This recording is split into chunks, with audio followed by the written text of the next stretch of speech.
你是不是很常听到这句话？马来西亚是一个多元种族的国家，各族之间彼此互相忍让，也互相包容。虽然马来西亚人对这一句话很熟悉，不过熟悉并不代表完全真实，因为比起互相包容，马来西亚各族之间内心还是对彼此充满无法确切形容的恐惧与猜忌。我们表面上看起来很融洽，但也保持着一个安全的距离，避免发生冲突和矛盾。可是每当选举的时候，或你在网络上看到一些留言，你就会发现，其实我们之间存在着一种大家都不敢戳破的畏惧和阴影。而你知道这一种恐惧和分化是从什么时候开始的吗？其实一切都是不同时代的当权者用了200年的时间，透过复杂的分化手段，一步一步打造而成。今天我们将深入探讨这段历史，破解马来西亚种族恐惧的谜团和政治手段。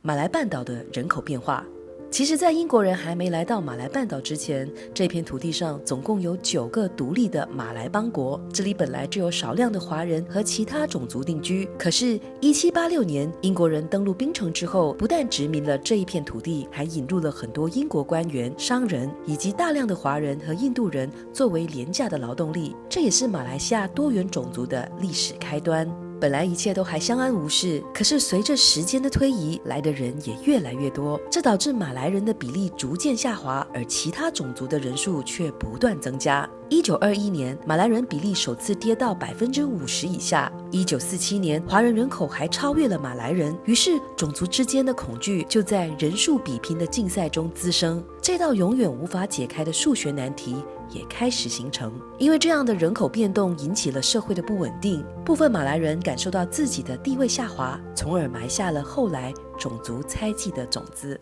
改变种族的分类方法，强化族群对立。其实英殖民政府刚开始统计人口的时候，是以血统和原本的居住地进行分类，比如马来人会细分成 Java、Jambi 或 Bugis， 印度人会分成 Tamil、Telugu、Singh， 华人则是福建、广府、客家、潮州、海南等等。可是来到1891年之后，英殖民政府开始简化种族的分类，英国人用自己的想象力，只把大家分成马来人、华人和印度人。这种粗糙又粗暴的分类方式，只是为了方便英国人治理，但是也埋下了后来种族对立的种子。非我族类，其心必异的恐惧心理，就是在这个时期开始滋生的。然而，这种分类不仅仅是行政上的改变而已，也是一种社会意识的深层改变。当种族身份的定义起了变化，人们就会开始强化自己的族群认同，同时放大对其他族群的不信任和恐惧感，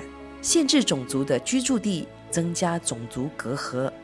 除了心理上的种族认同，英国人也有意无意地用种族来划分大家居住的地方。英国殖民政府将居住地划分为马来人居住在种稻米的乡区，华人居住在矿场的小市镇，印度人则是住在圆丘等等。这种用经济来区分大家的居住地，导致不同的种族没有太多的交流机会，也因此强化了种族之间的隔阂。举个例子，当时的英殖民政府为了要保护马来人，推行了马来保留地的政策。虽然听起来这个政策是利益良善，出发点是好的，不过马来保留地的政策却进一步让马来人聚集在同一个地方，其他种族则住在没有马来保留地的地区。其实这种居住地的划分不单只是阻碍了各族的交流和互动，长期下来彼此也会缺乏互相理解和共同生活的经验，进而加剧了种族之间的猜忌、恐惧和误解。就算到今天，马来西亚人还是倾向只跟自己的种族住在同一个区域。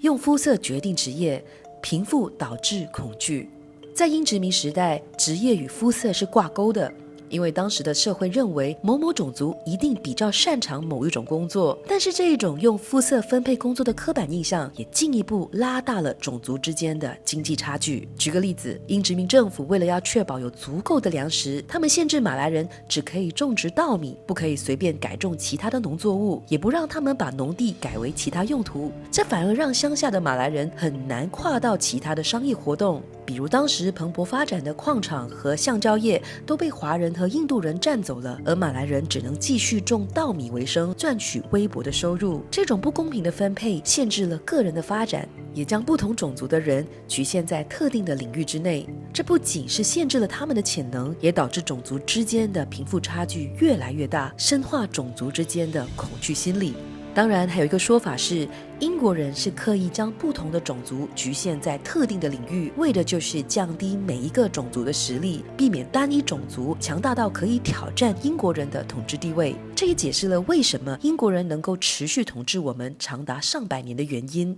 教育隔阂，各族渐行渐远。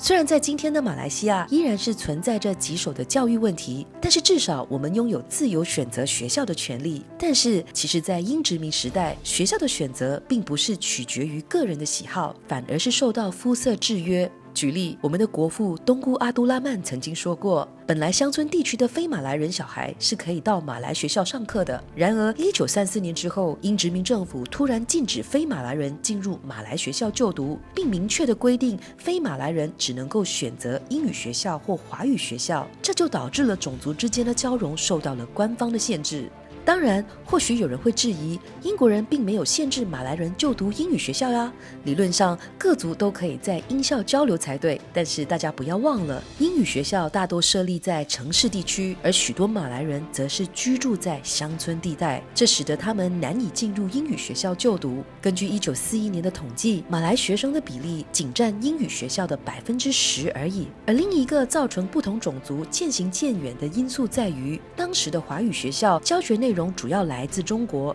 尽管华人生活在马来亚，学习的却是中国的课程，这导致各族学生从小所学的知识差距极大，长大之后彼此之间的共同点自然也很少，因此更不要说什么互相理解或者是相互交融，那根本是天方夜谭了。日军入侵加剧种族对立。时间来到1941年，日军入侵马来亚的时候，当时日军推出 Asia Untuk Orang Asia， 亚洲属于亚洲人的口号，他们试图将马来人拉拢到日本那边，因为日军希望营造一种日本是来协助马来人摆脱英国殖民的社会氛围。而且日军成功占领了马来亚之后，也选择重用马来人当警察和公务员，同时刻意针对多数在抗日的华人，这种分化手段几乎跟英国人是没什么两样的，甚至还有过之而无不及。因此在日军统治期间，进一步破坏了各族之间的信任，导致华人和马来人留下了不同的历史记忆。比如华人觉得日军是很残暴的，而马来人却认为日军跟英殖民的时代并没有什么差别。哪怕今天日军已经投降撤退了那么多年，但是这种对立和猜忌的历史伤口至今都还没有完全愈合。独立后的政治分化，经过171年的英殖民统治，独立之后的马来西亚种族恐惧却依然无法消散，这是因为政治人物继续使用殖民者的分化手段来捞取选票。比如当了马来西亚20年首相的马哈迪就被评论家批评说，他的精神世界并没有与殖民思想完全决裂。马来西亚有很多政治人物非常善于操弄种族之间的矛盾和冲突，比方说马来西亚各族对国家的未来就有很多不一样的想象和期待。马来人希望马来西亚比较伊斯兰化，非马来人则希望马来西亚是比较多元开放的。这种认知的差异也让政治人物有机会延续英国人的分化手段，继续煽动和分化大家，尤其是加深种族之间的恐惧，来维持自己的地位。其实马来西亚种族之间的恐惧和猜忌已经存在了200多年，几乎可以说已经在这一片土地上扎根了，应该很难可以在短时间之内消失。